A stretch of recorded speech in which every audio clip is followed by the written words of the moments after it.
Alright, here we go. Grand finale, or at least the final arc. I don't know if it's one episode worth or not, but... gotta do 59 and 60, right? I mean, at best guess, some kind of grand bad thing happened in that there was the Formosan relic curse thing caused, you know, Cthulhu to happen. The Kraken, the other creatures from the deep, everything going bad. And then, as the bosun says, it just kind of left for no reason, and that kind of thing doesn't leave for no reason. That was his dying thought. So, let's find out what the reason is, because the... oh, wait, there's the bosun. The one remaining chapter is called The Bargain. Really. A chapter called The Bargain, and then mysteriously everything goes away. Let's find out. Goodbye. I'll miss you. Much like the witness, I can't do this for the first time ever again. Oh. The problem with this genre. Storm's nearly about, so we won't be coming back. Oh, that's spooky. That's how they warn you to run away. Finally! Sit down so you don't fall out.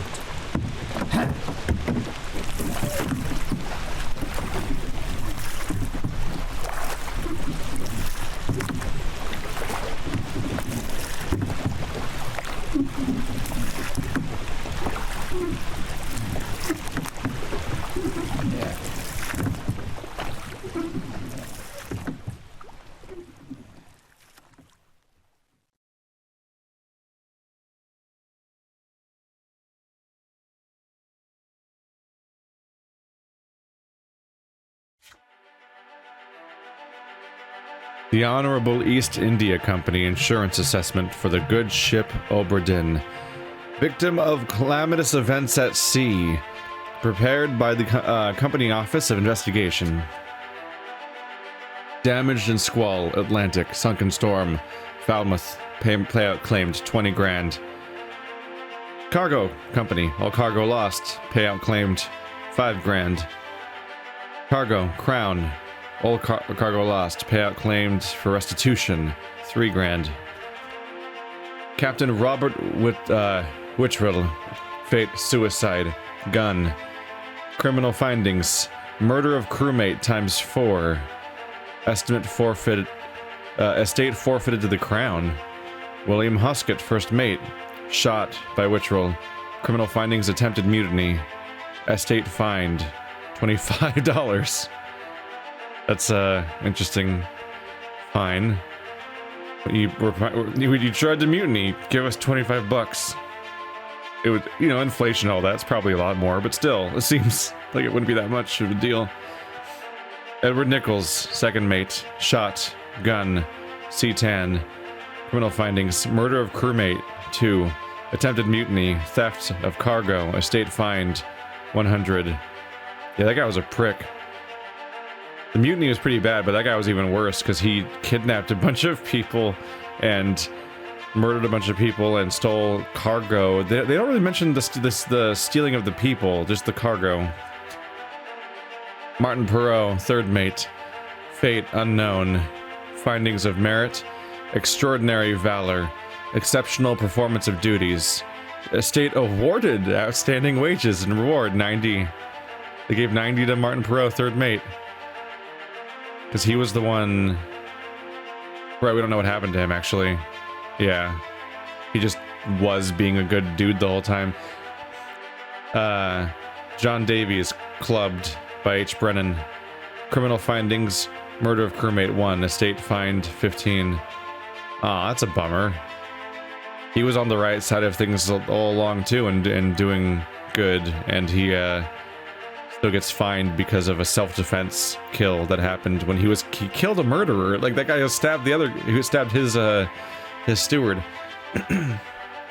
Alfred Klestel, bosun, torn apart by a beast. Findings of merit: exceptional performance of duties. Estate awards the outstanding wages and reward, 70. Charles Minor, bosun's mate, fell overboard. Murder of crewmate, fine, expense claimed, 15? Huh.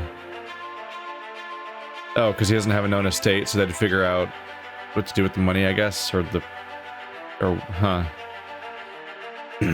Henry Evans, surgeon, alive in Africa.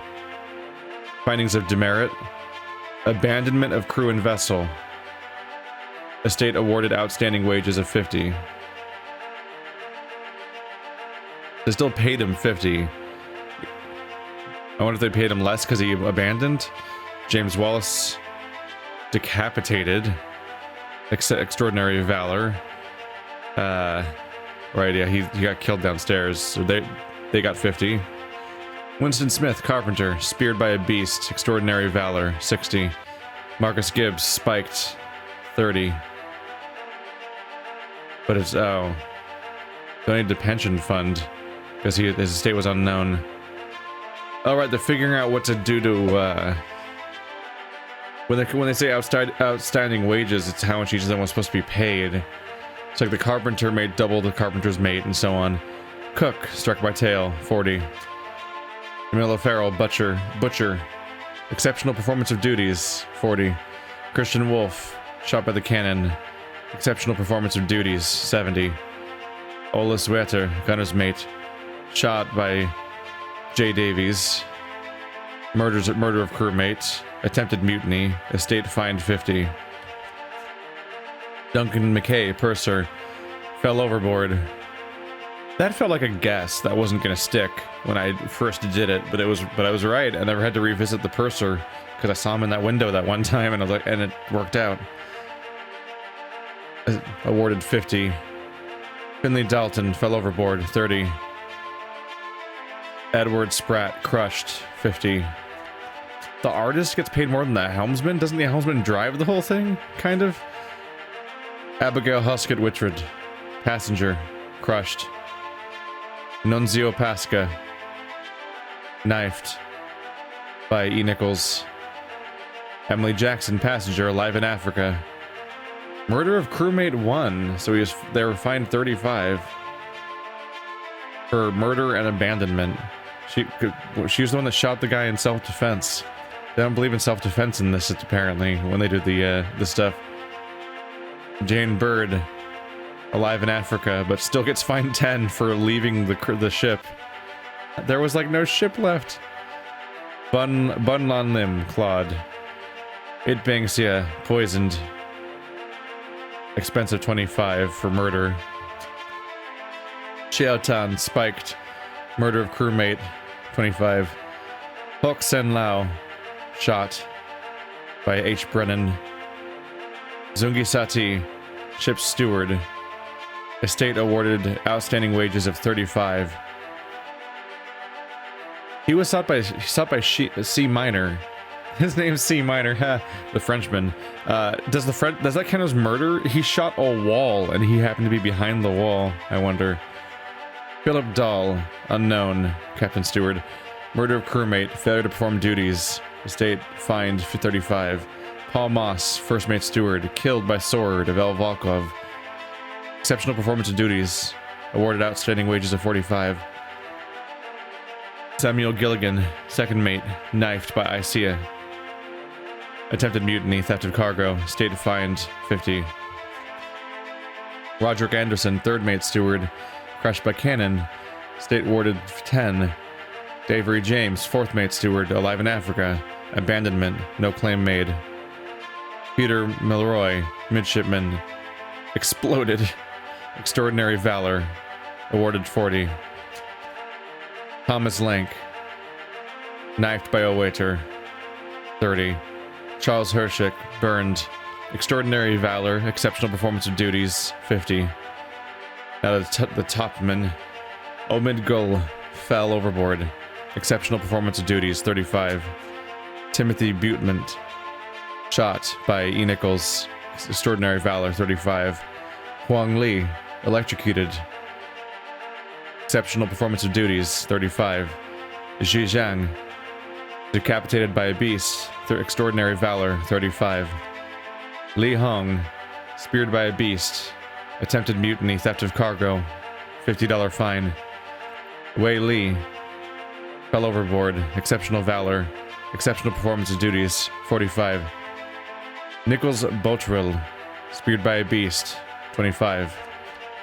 Maba, topman, torn apart by a beast, extraordinary valor, exceptional performance of duties, estate unknown, 45. Lewis Walker, clubbed by R. Witterel, attempted mutiny, estate fined 25. Leonid Volkov, shot by E. Jackson, murder of crewmate, expense claimed 15. Seaman now, Alarcus Nikishin, drowned by a beast, attempted mutiny, theft of cargo, 50. Alexei Toporov, drowned by a beast, attempted mutiny, theft of cargo, 50.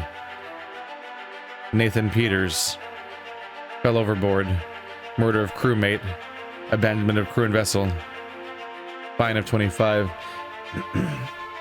Lars Lind, seaman, 15, clubbed by N. Peters. John Naples, killed by sword, findings of merit, exceptional performance and duties, estate awarded 25. Renfred Rajub, illness, 15. Abraham Akbar, crushed by a beast, exceptional performance and duties, 25. William Washim, crushed, cargo, exceptional performance and duties, 25. Solomon Syed, illness, 15. Haram Diom, or Hamado Diom, spiked, exceptional performance and duties, estate unknown, 25. Henry Brennan, knifed by R. Witterel, murder of crewmates, fined 50. Alexander Booth, fell overboard, abandonment of crew and vessel, 5. Patrick O'Hagan, speared, attempted mutiny, theft of cargo, fine of 50. George Shirley, shot by a cannon by a beast, findings of merit, exceptional valor, 25.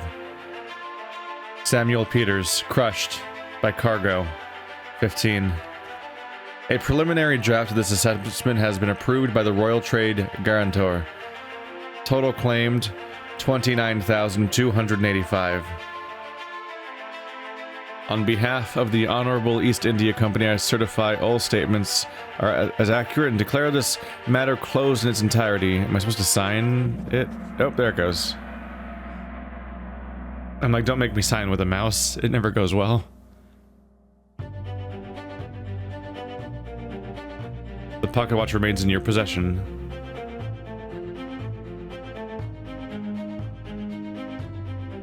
The book returns to its original owner, Henry Evans, in Morocco, as requested.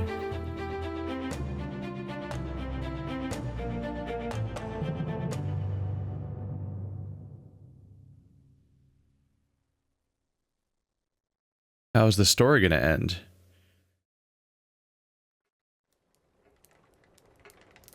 One year later. Oh, we're taking a while. A new location. Look at that. Am I about to die or something? I don't like how I can't turn around. You know, you shouldn't be out in it then. Right, well, get yourself home then. And tell Martha I said hello.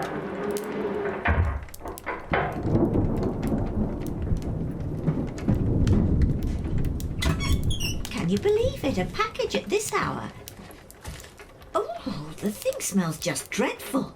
Better you don't open it inside.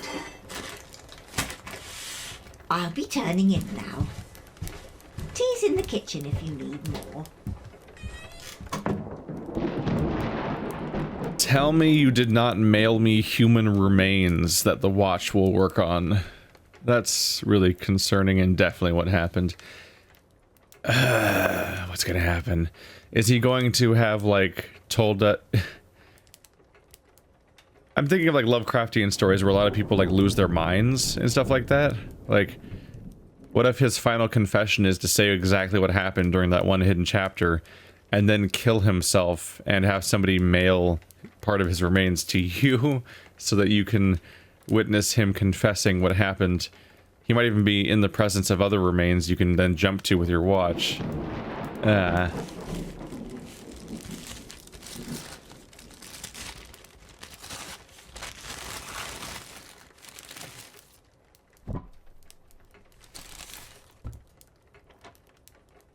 Chief Inspector, I write to you with the unfortunate news that Dr. Evans has passed away. He succumbed to his illness shortly after receiving your package. He was very pleased with your correspondence and asked that his gratitude be expressed by returning the book to you, along with the means to complete it. As for the three of us that remain, the Obra Dinn is a distant memory and a dreadful chapter in our lives that we wish to forget. Do not write back, Jane Bird. The book's back. There can't be anything good in that. Welcome back, book. The tale belongs to you now. Please finish it. H.E.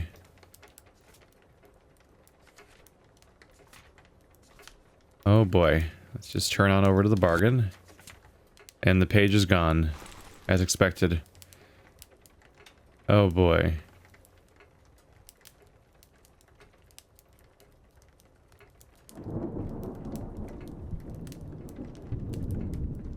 I think. He says it's the means I need to finish it.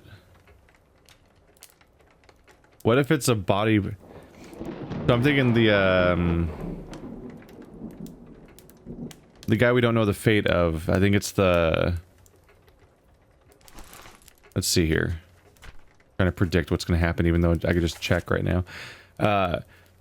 We don't know what happened to the third mate. And we don't know what happened with the captain's steward. Those are the two people left.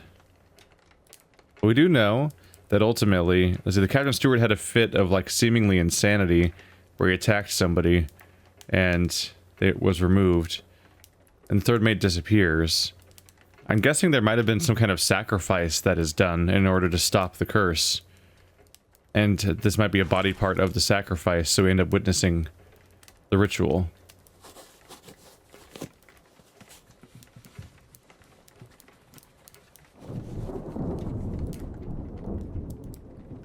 Just an entire hand. Because of course it is.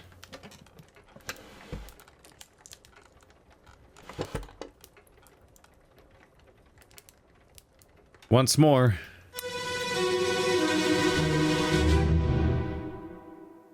There you are. Collect your things. Where's the key? To that door. Gone. Damn. There's no time. We need to go. Right. Here you go. What are you up to? Nothing good. Oh boy. Not the... Oh, it's the monkey hand. You shot the monkey. We've been waiting this long to find out when you're gonna shoot the monkey? Is that what we've been hyping up for? And you took its little hand off and mailed it to me? Oh my god.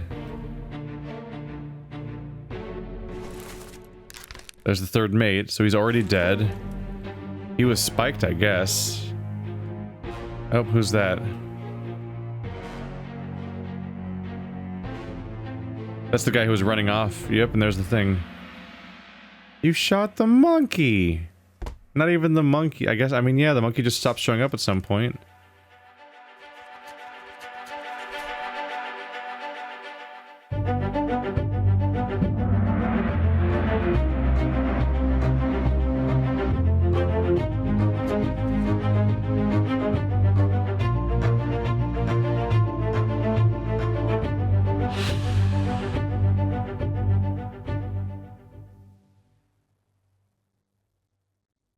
Trying to remind myself the significance of a monkey's paw, because I think it's like a curse, right?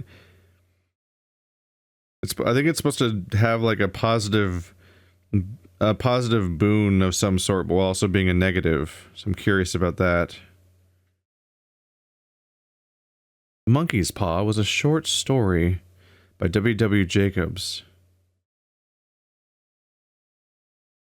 Yeah, that's what it was. It was a wish. Yeah. So I always hear about the monkey's paw, and I had to remind myself it's the one where you get wishes, but the wishes come with like great cost as a result of messing with fate. So it's the bad version of a genie in a bottle, basically. Or even, I mean, oftentimes stories with genies are often twisted negatively too, as being ones where like you get a wish, but then they twist your words to, and you know, the whole be careful what you wish for thing. So there's kind of a significance to having this chapter open with an image of a monkey's paw, and also that I got here via a literal monkey's paw in a chapter called The Bargain. That's not a coincidence of imagery. In the lazarette, a friendly but not entirely pleasant monkey companion was sacrificed in the pursuit of knowledge. Damn. Friendly but not entirely pleasant. What a description to give him. There you are, collect your things. Where's the key? To that door? Gone. Damn. There's no time, we need to go. Right. In you go. What are you up to? Nothing good.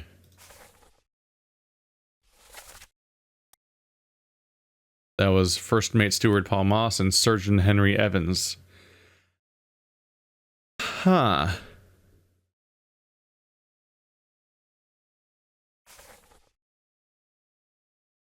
I'll take a look. Was it the surgeon who shot him? Yeah, that's the surgeon.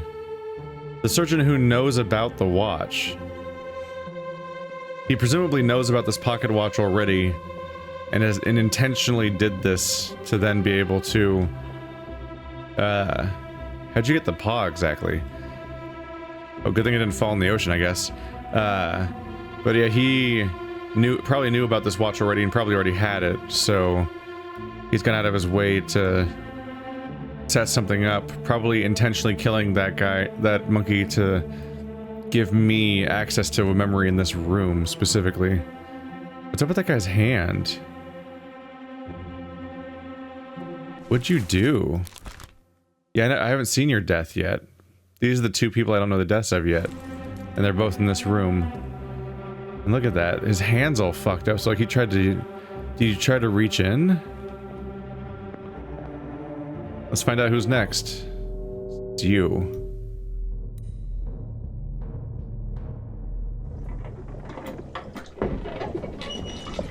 A third shell! Captain didn't toss them all! Leave it! Help me lift this!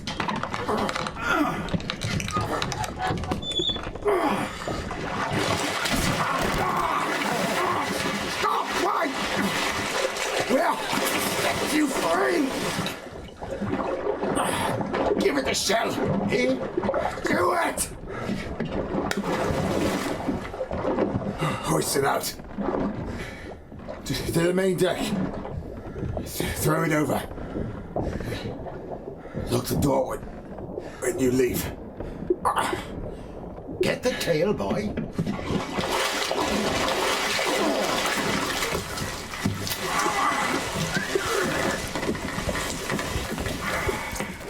In return, the ship. The Obra Dinn. See it home.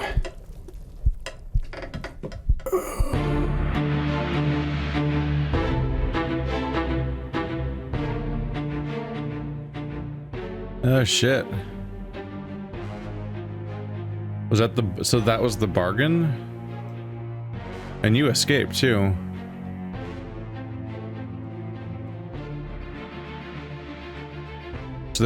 So what, one of them was in here? Look at the needles everywhere, goddamn. Yeah, they just went firing out. You can see the sort of fan it went out in. So they were planning on releasing it because the curse kept happening. the curse was going on, and so they were trying to release the last one or something. And he made a bargain to he made a bargain to let the ship make it home.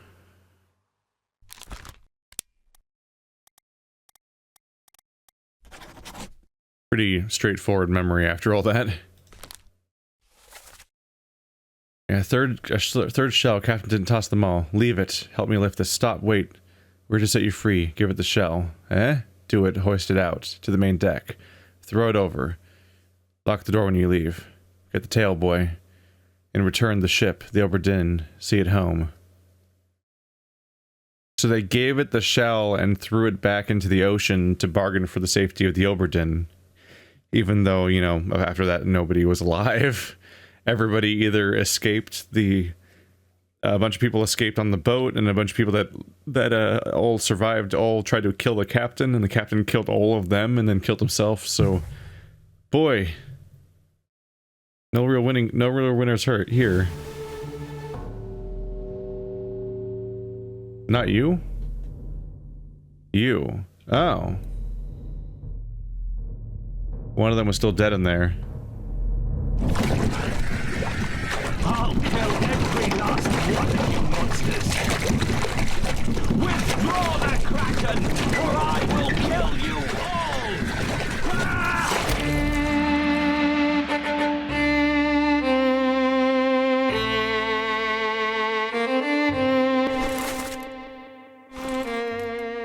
The captain was stabbing in there. That's where that one was dead. Nobody else is here yet? You're already here. Ah. What did he try to do? Did he try to put the shell back in? Did he try to take one out? Because his hand's like withered down to a weird husk. And these things were prisoners. But like these things, the mermaid ladies, are different from the crab monsters, right? So many different things happened on this trip. Ah. It's funny, I went into this not even knowing there would be supernatural elements in the first place. A captured beast fought against its jailer and was speared for the trouble. There's not much to miss there. Another one.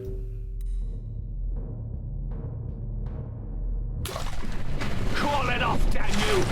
This is your Kraken! You brought it here! Send it back!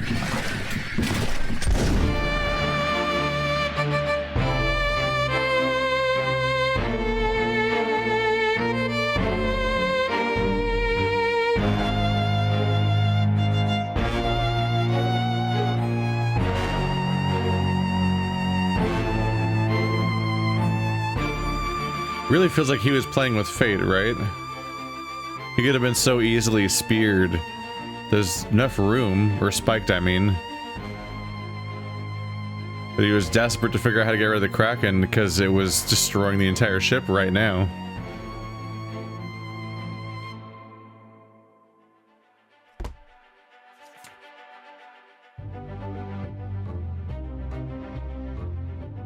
An unholy creature's defiant shrieks were greeted with a fatal bullet.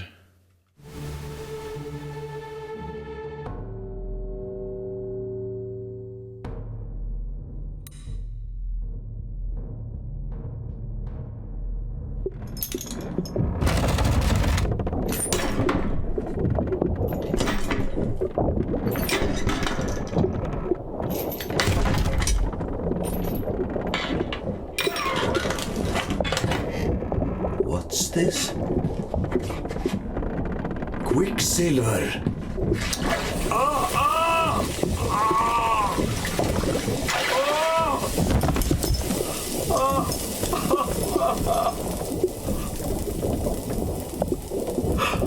Herre min Gud!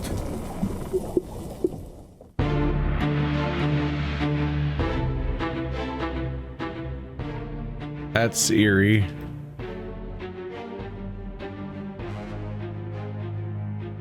You know, it looks like a hand almost. So it seems like he reached in and grabbed a shell, right? Made that mistake.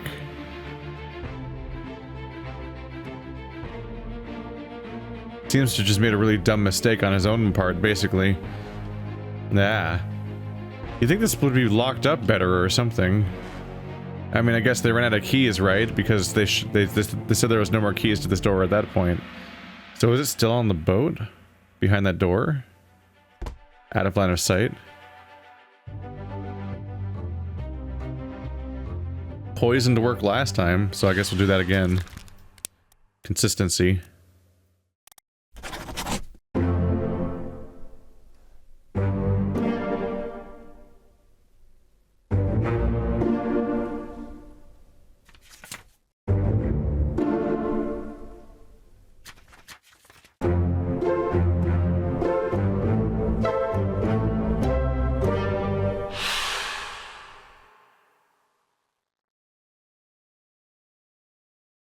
Not much fanfare is there, it just kind of is over. Well, alright, let's see the story up until this point, I guess. In its entirety. So, they go off on their expedition, really straightforward. There's just a cargo accident, there's an illness problem, basic shit's happening. But, there's the issue of that they have these Formosan crew members that seem to have this relic that they're protecting. And these assholes conspire to steal it and them, and probably go make themselves a profit and just abandon the Obra Dinn. Just really setting off all the events of the entire game, basically. Nunzio Pasca just happens to not even actually witness, he doesn't even actually witness the conspiring. He's just kind of nearby, and then he gets killed as a potential witness. This guy gets blamed, one of the Formosas. Convenient to get rid of one of their guards when you're about to kidnap the rest of them. Then they get kidnapped, somebody else gets shot on the way out. They're out to sea trying to escape. They get attacked by mermaids. And the thing is opened, which is a real bad time for everybody. And everybody on these boats dies, one by one. Except for the guy who actually engineered this mutiny in the first place.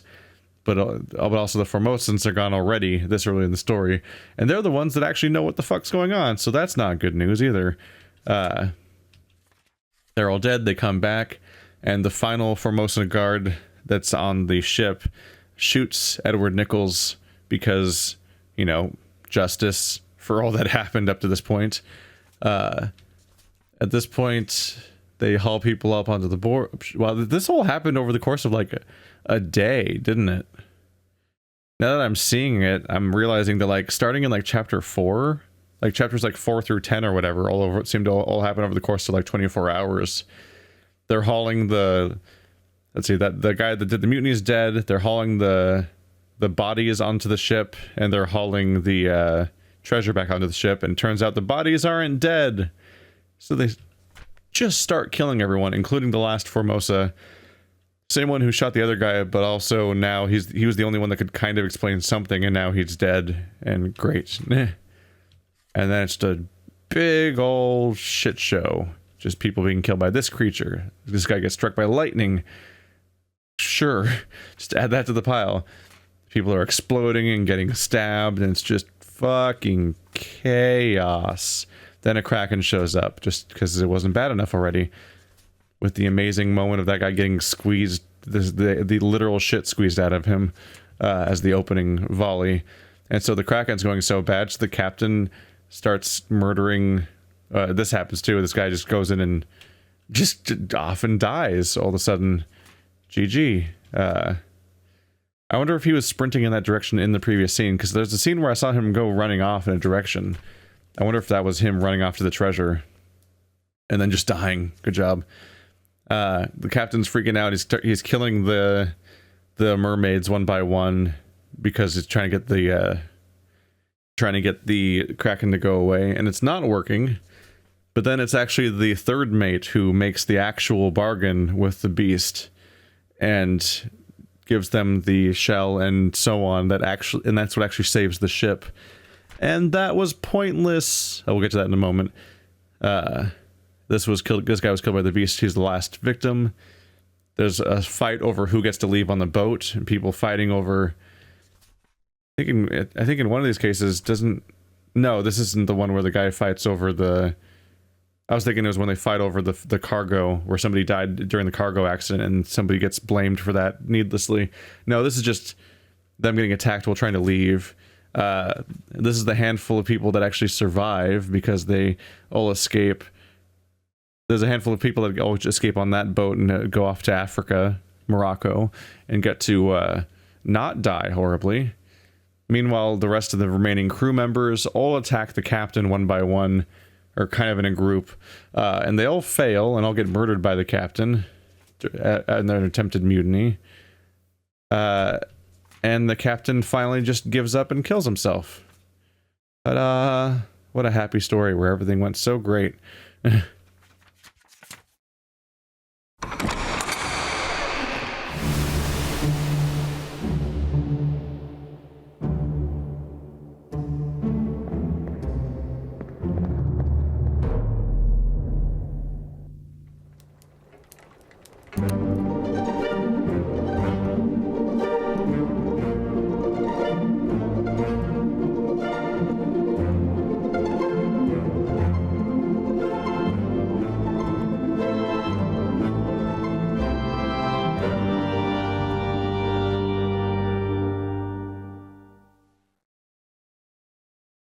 The end. It just goes on a shelf, like books do. It's such a... it's such an understated ending after all that. But it's the only way it could really end. It's either that or something horrible happens where, like, we get attacked for some reason or something. Or, like, now we've gone insane ourselves, or the bargain was actually for our lives, we're a sacrifice, or some other thing like that. There's just enough gaps here and there that are hard to piece. Like, one of them is definitely the lack of getting a proper on-screen animation of everything of what happens in the bargain. Leaves it a little up to interpretation what some of that stuff like even means or what happened in it and so on, but yeah. But yeah, this is the Obra Dinn. It's real good, much like Papers, Please. It's just a, hey, that's 3. So yeah, so it's not one voice. I thought somebody claimed that there was one voice actor for every character. That's definitely not the case, given that those 3 characters were all one actor and stuff like that. Some of these people have never speak though, I think. But I don't think all 60 people will be in here. But yeah, really cool. Once again, really good mix of like narrative and gameplay and how to mix those together while making the gameplay itself about doing paperwork. That's the only connection, really. By and large, I would say this does not feel like it iterated on Papers, Please, or was a sequel in any meaningful way, or was any sort of direct follow-up. It very much feels like a very different project altogether. But you can make the one little connection that it is a game about doing bureaucratic paperwork, ultimately, and the much more exciting things that surround the circumstances of said paperwork. But aside from that, none of the theming or gameplay mechanics ever really connect. They're very wildly different, and that means it stands on its own as a very cool, interesting thing that's totally separate from the other thing, which just makes him have makes Lucas Pope have a very impressive resume. Anyway, guys, thanks for watching like always, and I'll see you next time.